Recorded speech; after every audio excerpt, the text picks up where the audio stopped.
চল ভাই, শুক্রবার বেরিয়ে পড়ি, রবিবার ফিরে যাব। এই স্টপ স্টপ, গাড়ি থামা।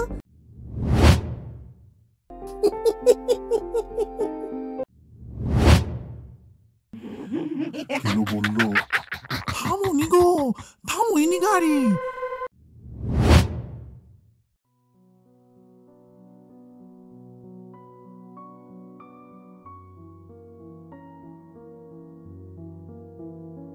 ইহলোক ও পরলোকের মাঝখানের রহস্য ভেদ করার ক্ষমতা আমাদের মতো সাধারণ মানুষের পক্ষে প্রায় অসম্ভব। তাই সেই কৌতূহল থেকে জন্ম নেয় কত শত ভৌতিক গল্প। আজকে শুনব লেখিকা শ্রীমতী লাইলি মুখার্জির গল্প কে অশরীরী। লেখিকা লাইলি মুখার্জি ইতিমধ্যে রাজ্য স্তরে একাধিকবার গল্প ও প্রবন্ধ লেখায় প্রথম ও দ্বিতীয় স্থান অর্জন করেছেন। তার লেখা তিলোত্তমা তোমার জন্য বইমেলায় বিশেষ সমাদর পেয়েছে। এখন তিনি সাপ্তাহিক বর্তমান পত্রিকার একজন বিশিষ্ট ও নিয়মিত লেখিকা। আজকের গল্পটি আমাদের সম্প্রচার করতে দেওয়ার জন্য গল্প যখন তখনের পক্ষ থেকে শ্রীমতী লাইলি মুখার্জিকে জানাই অসংখ্য ধন্যবাদ।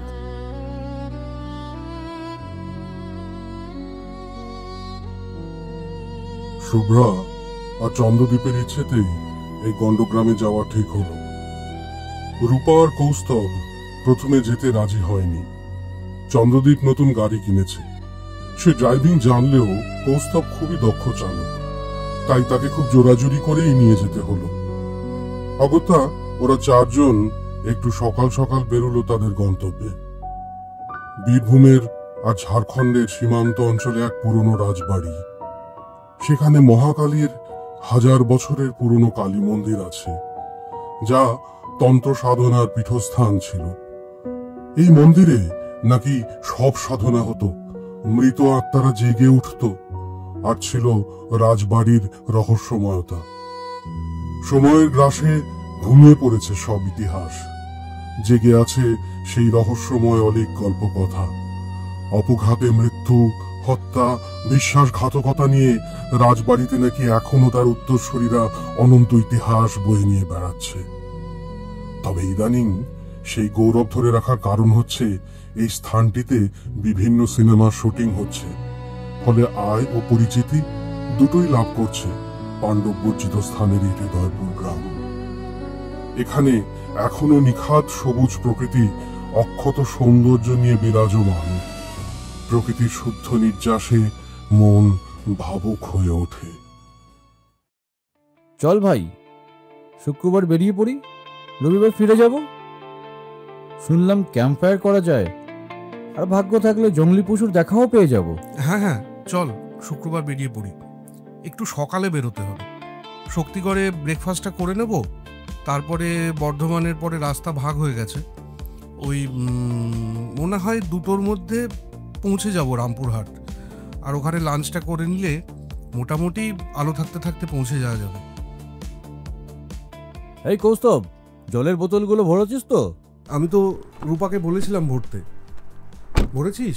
এই রূপা, এই ধুর, চিপসের প্যাকেটটা দে তো, সব ভরা আছে।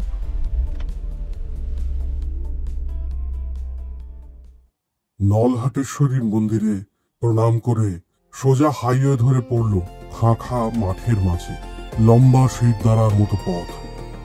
এখন বেলা প্রায় 3টে বেজে গেছে। সোনপাপড়ির মতো মুড়মুড়ে রোদ ক্ষেত এলিয়ে শুয়ে আছে।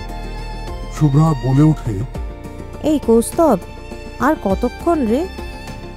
এখানে থাকার জায়গা পাবো তো? আর ঘন্টা 1.5 মতো লাগবে। এখন যদিও তাড়াতাড়ি সন্ধে নামছে, তবে হোপফুলি আমরা ডে লাইটে পৌঁছে যাব।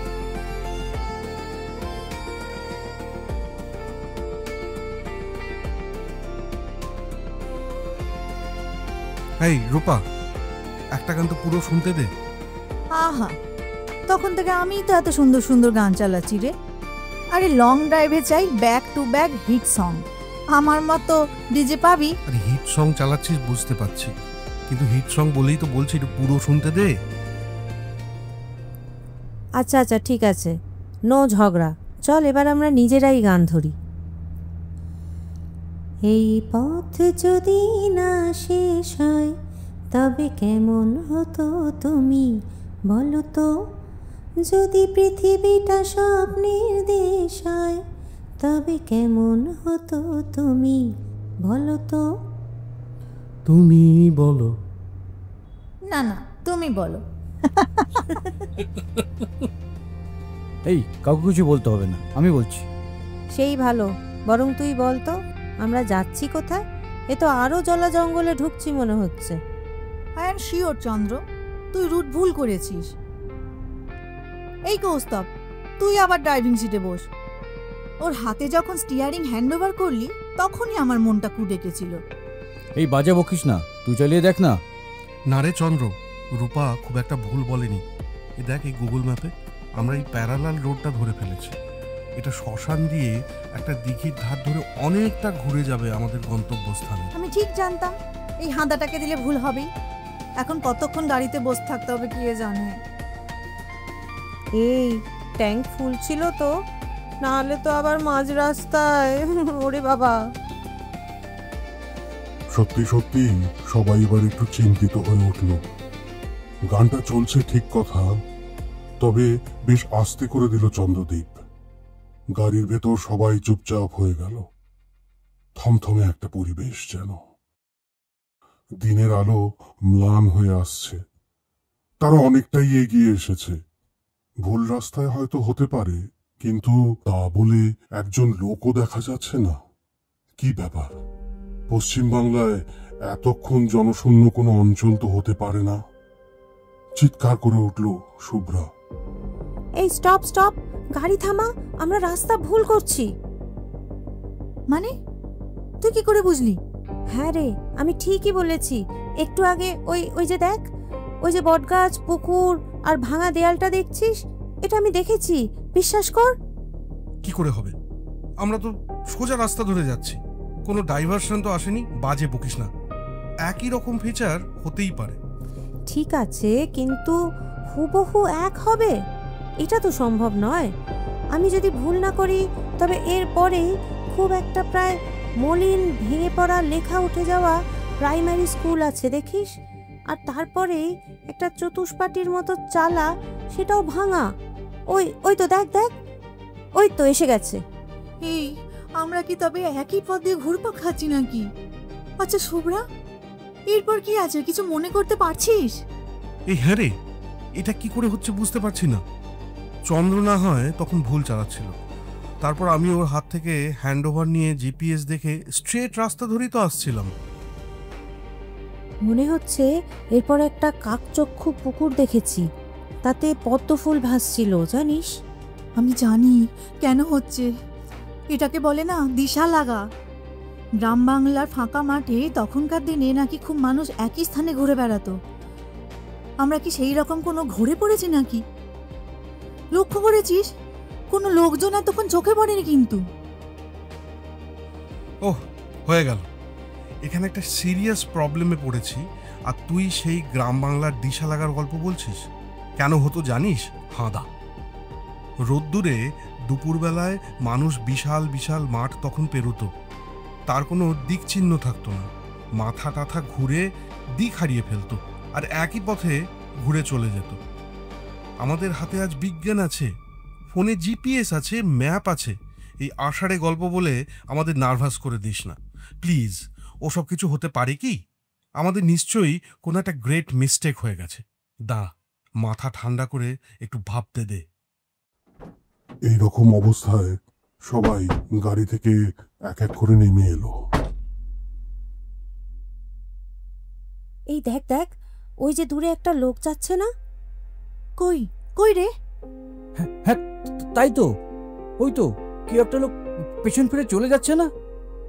হ্যাঁ হ্যাঁ তাই তো, চল চল গাড়ি নিয়ে ওকে ধরি, অনেক দূরে হাঁটছে।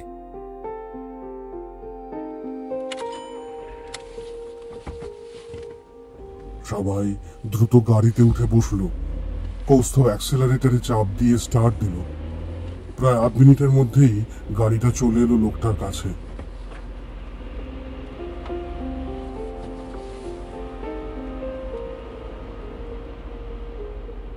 ও কাকা, কাকা! কাকা শুনছো? ও কাকা! ও কাকা, এদিকে শুনতে পাচ্ছ? এই কাকার তো কোনো ভ্রুক্ষেপই নেই, পেছন ফিরে চলছে তো চলছেই। কালা নাকি? বাবা, এ আবার কে রে?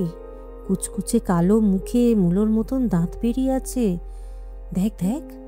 বাবা, মুখে আবার কিরকম একটা বিকট হাসি হাসি ভাব। কোনো কি দুর্বুদ্ধি আছে? দেখলেই গা পিত্তি জ্বলে যাচ্ছে। আচ্ছা, আপনি কি বলতে পারবেন হৃদয়পুর রাজবাড়ি কত দূর? ওরে বাবা, আপনারা এই সাঁঝবেলায় ওইখানে যাবেন বটে? হ্যাঁ কাকা, আমরা ওখানেই থাকবো তো। এটা কোন জায়গা, নামটা একটু বলুন তো। কি হলো, হাসছেন কেন? হাসছেন কেন বলুন তো? মানে এই এই রাজ্যধরপুর এখান থেকে ও আপনাদের হিটপুরে গ্রাম তো বহু দূর, ওখানে পানে আপনারা পৌঁছতে লাগবে। তা বলছি, এখানে কি কেউ থাকে না? মানে কোনো চায়ের দোকান বাজার কিছুই নেই? দোকান? ও বুঝেছি, চা খাবেন তো? ওদিক পানে বড়কেশ্বরের দোকান আছে বটে, যান, বড় মানের চা পাইবেন, চা খাবেন, তৃপ্তি পাবেন। এই বলে কাকা তীর্যক হেসে কলা বনের মাঝখানে ঘন সবুজ পথ ধরে কোথায় হারিয়ে গেল। তবে তার কথা মতো এই গণ্ডগ্রামে জনমানবহীন স্থানে সত্যি একটা চায়ের দোকান পাওয়া গেল। অতি জীর্ণ টিনের পাত দিয়ে তৈরি তার ক্ষুদ্র দেয়াল। বটুকেশ্বরকে দেখলে যে কোনো মানুষই আঁতকে উঠবে, কারণ প্রথম দর্শনে তাকে ভূত বলে মনে হতেই পারে। লোকটাকে কুচকুচে কালো বলতে যা বোঝায় তা নয়, মনে হয় কোনো এক কালে ফর্সাটে ছিল। রোদে পুড়ে তার ত্বক ঝলসে ঠিক শুকনো লঙ্কা পোড়ার মতো লালাভ কালো হয়ে গেছে। দারিদ্র্যের অপুষ্টির ছাপ সারা শরীরে। দুপাশে দুটো গাল, এক ফালি নাক আর ক্লান্তির গোঁফের তলায় হারিয়ে যাওয়া ঠোঁট সরু হয়ে পাহাড়ের শিরারেখার মতো একই বিন্দুতে এসে মিশেছে। মুখটা আশ্চর্য রকম সরু। অসীম জলরাশিতে দিক হারানো নাবিক যখন স্থলভূমি পেয়ে আনন্দিত হয়ে ওঠে, ঠিক তেমনি আজকের চার পথিক বন্ধুও চায়ের দোকান এবং মানুষের স্পর্শ পেয়ে আনন্দিত হলো। আশার আলো পাওয়া গেল। বটুকেশ্বর রোগা কাহিল হলে কি হবে, তার কথাবার্তা যথেষ্ট সপ্রতিভ। হ্যাঁ বলেন বাবুরা, কি চাই? গরম চা, টোস্ট বিস্কুট, কাঠি ভাজা, চিড়ে ভাজা, মিষ্টি বিস্কুট, সিগারেট, বিড়ি? না না, ওসব কিছু লাগবে না। 4টে করে বিস্কুট আর বড় চা দাও। এই শুভ্রা, না না, আমি চা ফা খাবো না। আমি বাড়ি থেকে বিস্কুট, মুড়ি আর একটু নুন চিনি জল নিয়ে এসেছি। জানিসই তো আমার একটু গ্যাসের প্রবলেম আছে, তাই না? তোরা খা, আমাকে আবার এতটা গাড়ি চালাতে হবে। গ্যাসের প্রবলেম হয়ে গেলে তখন ড্রাইভিং করতে পারবো না। একটা প্যান্ডি খেয়ে নেবো কিছুক্ষণ পরে। আমি বাড়ির আনা খাবারই খাই। আচ্ছা কাকা, বলতে পারবেন হৃদয়পুর গ্রামটা কোথায়? কেন গো বাবুরা, ওখানে যান কেন? কেউ আত্মীয় স্বজন আছে নাকি? না না, সেরকম কিছু নয়। হঠাৎ করে বন্ধুরা ঠিক করেছে একটা পুরনো রাজবাড়ি, কালী মন্দির, নিখাত গ্রাম দেখার সুযোগ পাবো এখানে, তাই পুরনো দিনের গল্প ঘেরা গ্রাম দেখতে এসেছি। তা বড় ভালো করেছেন। এই গ্রামের কথা তো সব লোক এখন ভুলেই গেছে। আপনারা তো এইছেন, আপনারা হলেন কি না মোদের অতিথি। আপনাদের থেকে কখনো মুই দাম নিতে পারি নাই। আরে না কাকা, তোমার এখানে খদ্দের বিশেষ আসে বলে তো মনে হয় না। তুমি নাও, বলো সব মিলিয়ে কত হলো? যা মন চাই দেন। ওহ কাকা, দেরি করো না, চটপট বলে ফেলো। এখনো কতটা পথ যেতে হবে কে জানে। কোনো স্ট্রিট লাইটের ব্যবস্থা আছে বলে তো মনেই হচ্ছে না। অন্ধকার নেমে আসছে সে খেয়াল আছে তোদের? এতক্ষণ বটুকেশ্বরের চায়ের দোকান পেয়ে যতটা তারা খুশি হয়েছিল, আকাশে সন্ধ্যার আগের থমথমে চাহনি দেখে বুঝতে পারল সূর্য মামা এক্ষুনি চোখ বুঝল বলে। তাই দেখে তারা ততটাই দুশ্চিন্তায় পড়ল। কৌস্তব ব্যস্ত হয়ে বলে উঠল, আচ্ছা কাকা, তুমি ঠিকঠাক করে বলো তো, রাজবাড়ি আর কত দূর, কতক্ষণ লাগতে পারে? মুই গাড়িতে বলতে পারবো নি, হাঁটা পথে ঘন্টা তক লাগে বটে। তবে একখান কথা ছিল, আপনাদের কি কিছু সেবা করতে পারবো নি? আমার হাতে স্পেশাল চা খান, একটু খেয়ে দেখেন, পুরো মহিষের দুধ দিয়ে তৈরি। একটু খান দেখিনি, ছোট্ট বাড়া দিতেছি, সময় লাগবে নি। কৌস্তব ততক্ষণে গাড়িতে বসে পড়েছে। টেনশন তার সবার থেকে বেশি হচ্ছে। এই বটুকেশ্বর বড় বেশি গায়ে পড়া। গ্রামের লোকেদের এই মাত্রাহীন আতিথেয়তা তার ভালো লাগে না। এদের তো টাইম জ্ঞান নেই। হঠাৎ জানলার ধারে বটুকেশ্বর এসে তার শির তোলা সরু হাতটা কাঁচ নামানো জানলার ভেতর দিয়ে বাড়িয়ে দেয়। হাতে মাটির ভাঁড়ে কফি রঙের গাঢ় চা। বলে, মামু চিন্তা করবেন নি, আমার ছেলের সাথে লে যান, মোদের ঘর তো ওই পা নেই। ও আপনাদের ঠিক পথে ফেলে দেবে, তারপরও আলপথে ঘরে ফিরবে।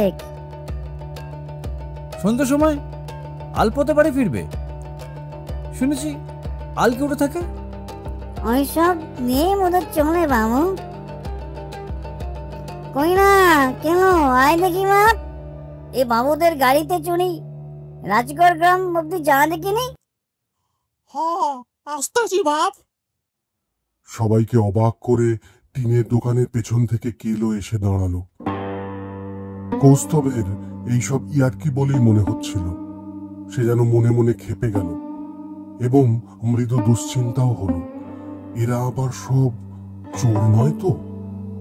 বন্ধুগুলো বাইরে দাঁড়িয়ে দাঁড়িয়ে এখন স্পেশাল চা খাচ্ছে। হঠাৎ কৌস্তবের বটুকেশ্বরের আতিথ্যতার উপর রাগ হতে লাগলো। তার চা খেতে ইচ্ছে করছে না। আর এই শীতে দোকান থেকে এই রাস্তা অব্দি চা আনতে আনতে এই চাটা কেমন ঠান্ডা ঠান্ডা হয়ে গেছে। ধুর, ওরা এখনো চা খাচ্ছে, ভালো লাগছে না, কেমন একটা অস্বস্তি হচ্ছে। আর কি একটা চা দিয়ে গেল, ঠান্ডা হয়ে গেছে। ধুর, ফেলে দি। ওটা কি?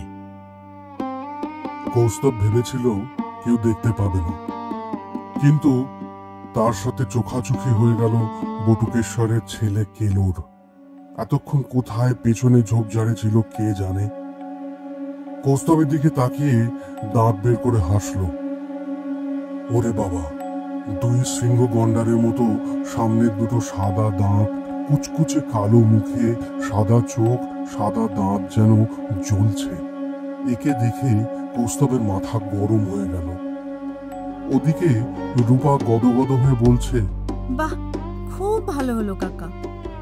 তা কেলো বাবু, তুমি ঠিকঠাক করে আমাদের নিয়ে যেতে পারবে তো?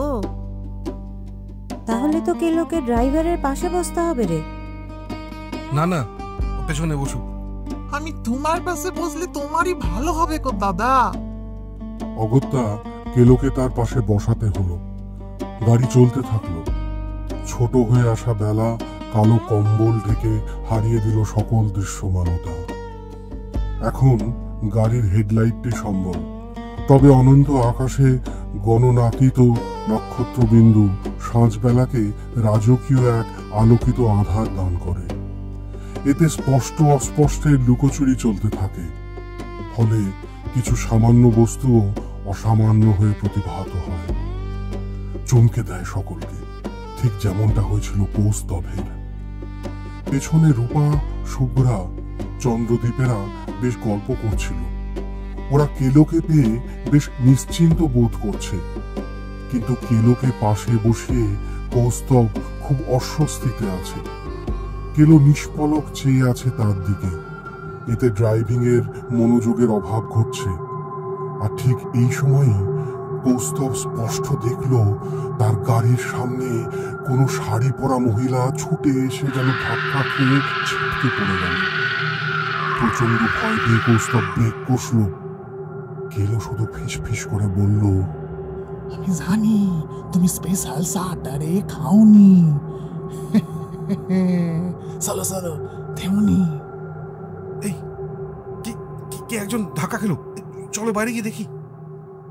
নিজুম রাতে অনেক কিছু তোমারে থামাতে চাইবে, তুমি থেমুনি, গাড়ি আগা এলে যাও।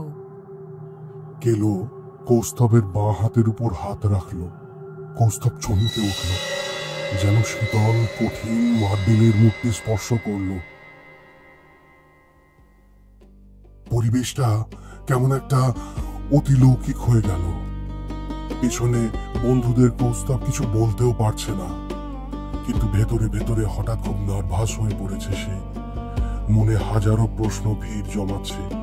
কে কেলো? কি গভীর দৃষ্টি তার! দাঁত টিপে কথা বলার ফাঁকে খড়গের মতো বিভৎস মতো দাঁত বার করে চোরা হাসি দিচ্ছে। কিছু যেন বলতে চাইছে কৌস্তবকে। কি? ঠিক এই সময়ে সেই ভয়ানক কাণ্ডটা ঘটল। একটু আগের ঘটনারই পুনর্নির্মাণ হলো যেন।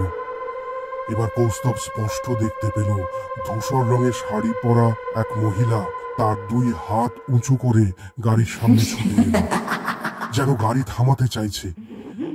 কেলো বলল, থামুনি গো, থামুইনি গাড়ি, তুমি স্পেশাল স্টারে ফেলে দিয়াছো, তাই তো তোমায় ডাকতেছে ওরা। তোমার বন্ধুদের ভয় লাই, কিন্তু তোমার তো ভয় আছে গো। কি কি কি কি ভয়? কিসের ভয়? আমি এক্ষুনি গাড়ি থামাবো, তুই ওঠ আমার পাশ থেকে। না গো দাদা, আমার তোমারে খুব দরকার। ওরা তোমারে। কথা বলা শেষ হওয়ার আগেই কৌস্তব গাড়ি দাঁড় করালো, সজোরে ব্রেক কষে। কোথায় যেন ছিটকে পড়ল বউটা। ওরা তার দেখা দেখি সবাই নামলো। না, কোনো মহিলার কোনো চিহ্ন মাত্র নেই। বন্ধুরা বউটাকে দেখেনি কেউ। ওরা বেশ নির্বিকার। উল্টে তারা কৌস্তবকে বলতে লাগলো, তুই গাড়ি চালাচ্ছিস বলে অনেকক্ষণ ধরে মেজাজ দেখাচ্ছিস, শান্তভাবে চল। এই চন্দ্র, তুই ড্রাইভিং কর তো ভাই, আমি না একটু অসুস্থ বোধ করছি। আহা, কি সুন্দর অর্ধচন্দ্রিমার রাত, একটু মাথাটা ঠান্ডা করি। হ্যাঁ, বাঁকা চাঁদ, শূন্য মাঠ, শিশিরের ঢান। আহা, জীবনানন্দ দাশ মনে হয় এমনই রাত দেখে লিখেছিলেন। হৈমন্তী রাত্রির রম্য পরিবেশ।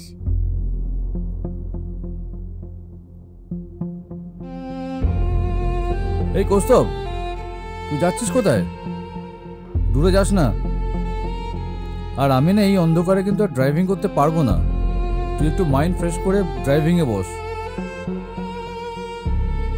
সবাই এই চাঁদ কুয়াশা শীতল মাঠে কেমন যেন দিশেহারা হয়ে যাচ্ছে। আর কৌস্তবকে এদিকে কেলো কানে কানে ফিস ফিস করে বড় বড় চোখ করে কি সব বলে চলেছে, আর মৃদু হাত ধরে টানও দিচ্ছে। তাই দেখে চন্দ্রদীপ বলল, এই কেলো, দাদাকে টানছিস কেন? কে, শুনতে পাচ্ছিস আমার কথা? হ্যাঁ রে, ওই কেলো কিন্তু একটু যেন মনে হলো কৌস্তবের হাত ধরে টেনে ছায়া ছায়া জঙ্গলের দিকে নিয়ে গেল না? ওরা কি চোর ডাকাত নাকি রে? তিন বন্ধু ভয়ে পাশাপাশি দাঁড়ায়। মাঠ থেকে বহু দীর্ঘশ্বাসের হাহাকার নিয়ে বাতাস যেন অট্টহাসিতে ফেটে মাঠে আছাড় খেতে খেতে এগিয়ে আসছে। কেমন যেন ভারী ভারী লাগছে তাদের মাথা। এবার সবার মনে একটা অজানা আশঙ্কা হতে লাগলো, কোথায় গেল? বেশ কিছু মুহূর্ত ধরে তারা সবাই মোবাইলের আলো জ্বালিয়ে যতটা সম্ভব এগিয়ে দেখতে লাগলো। সময় কাটছে, নিশ্চিন্ত নিবিড় নিস্তব্ধতা গ্রাস করে আছে এই গ্রাম্য স্থানটিকে। কোথায় চলেছে তারা? এতক্ষণেও কোনো জনবসতি দেখতে পাচ্ছে না কেন? কখন এই পরিবেশ থেকে তারা মুক্তি পাবে? নিশ্চিন্ত আলোকিত মানুষের উপস্থিতিতে একটা বাড়ির মধ্যে নরম বিছানায় গা এলিয়ে দেবে? বন্ধুরা সবাই প্রাণপণে কৌস্তব কৌস্তব বলে ডাকতে লাগলো। কোনো উত্তর এলো না। এদিকে গাছের ঝোপঝাড়ের ছায়ার মধ্যে কৌস্তবকে কেউ যেতে দিচ্ছে না। ফিসফিসিয়ে বলছে, তুমি আমার সাথে থেকে যাও দাদা, তুমি আর আমি মিলে পুরো গ্রামের মালিক হব। তাই তো তুমি সাটারে যখন ফেলি দিলে মুই মোর বাপেরও কিছু বলনি। আমি তো তোমারে চাইছি নু, ও তোমার বন্ধুরা থাক। আমার মা তোমার গাড়িটা থামাইয়ে তোমার ওর দলে টানতে চাইছিল। কি সব বাজে বকছিস বলতো? হ্যাঁ গো দাদা, মুদের গ্রামে এর পরের গ্রামেও কোনো জীবিত মনীষ ছিলাই। কি কি বলছিস তুই? আমাকে ভয় দেখিয়ে টাকা চাইছিস? তবে তুই কে? টাকা চাইছে নেই, এ তো কেড়েই নেওয়া যায়। মুই বাপের দোকানে রোজ একা যাই, যদি কোনো মানুষ আসে এদিক মানে সেই জন্যে বাপের দোকানটারে ধরে রাখছি। সেই হৃদয়পুর থেকে চা পাতা, চিনি, বিস্কুট কিনে আনি। অনেকদিন সারা সারা মানুষ যায়, কিন্তু বাবা তাদের হাতে চা খাইয়ে ওদের দলে টেলি লয়। মোর একা একা বাঁচতে ভালো লাগেনি। বাপরে কই, এবার একখান জ্যান্ত মানুষ রাখো। কিন্তু এলো, তুই কিন্তু যা বলছিস আমি কিচ্ছু বুঝতে পারছি না। তুই একা দোকান চালাস মানে? দিব্যি তো তোর বাবার সাথে ছিল। হ্যাঁ গো, বাবা মা যাতে আমি ভয় না পাই আমার সাথে ওই গ্রামে অবধি যায়। থাকে দোকানে, দেহ ধরে দাঁড়ায় থাকে দিনের বেলায়, রাতে আর দেহ ধরে রাখতে পারেনি। বাপ মা আসে বলেই অন্য আত্মারা আমারে কিছু করতে পারলো লাই। আর বাবা মা তো মরে ভূত হয় নাই, মরি দেবতা হয় দেবতা। বাবা মার তো ভয় করলি চলে না। আর আমার বাপ তো সবারই স্পেশাল চা খাইয়ে গ্রামে ওনাদের দল ভারী করতেছে। কেন এই গ্রামের গোপন রহস্য বলে চলেছে। তার কালো ঠান্ডা হাতে কিলবিলে সরীসৃপের মতো ছোট ছোট আঙ্গুল দিয়ে কৌস্তবের হাত ধরার চেষ্টা করছে।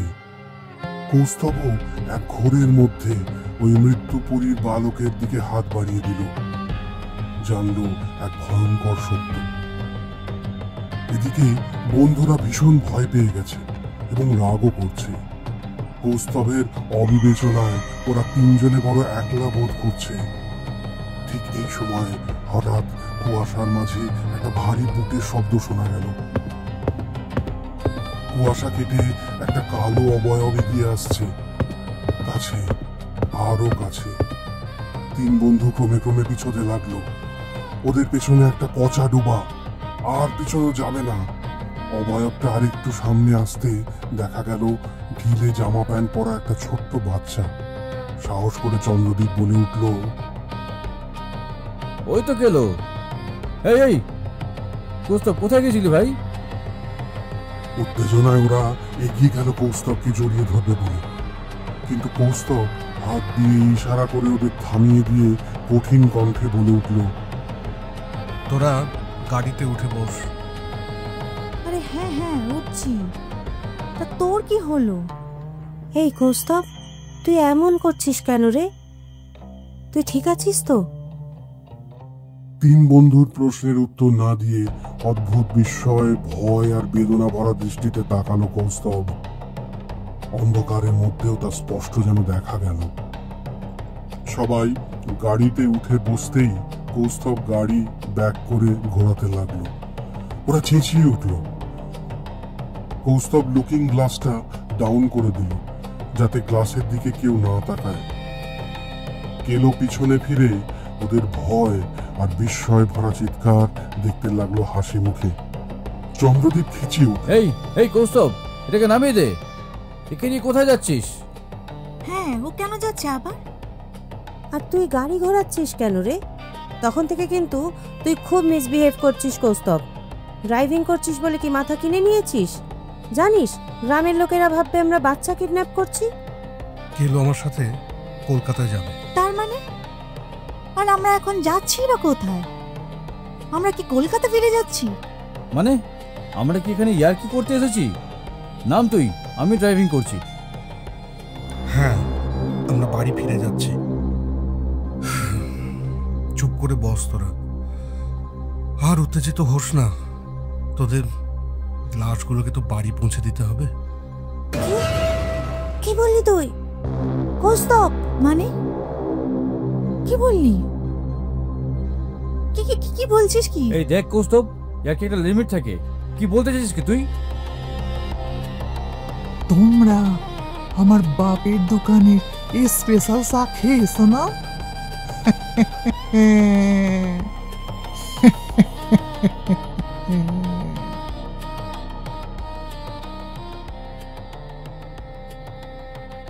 আজকের গল্প আপনাদের কেমন লাগলো জানাবেন আপনাদের সুচিন্তিত মতামত।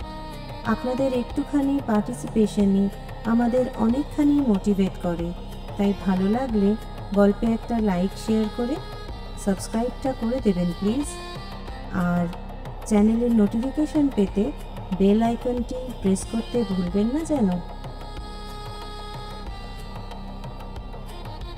ইচ্ছে যখন গল্প তখন শুনতে থাকুন, শোনাতে থাকুন গল্প যখন তখন।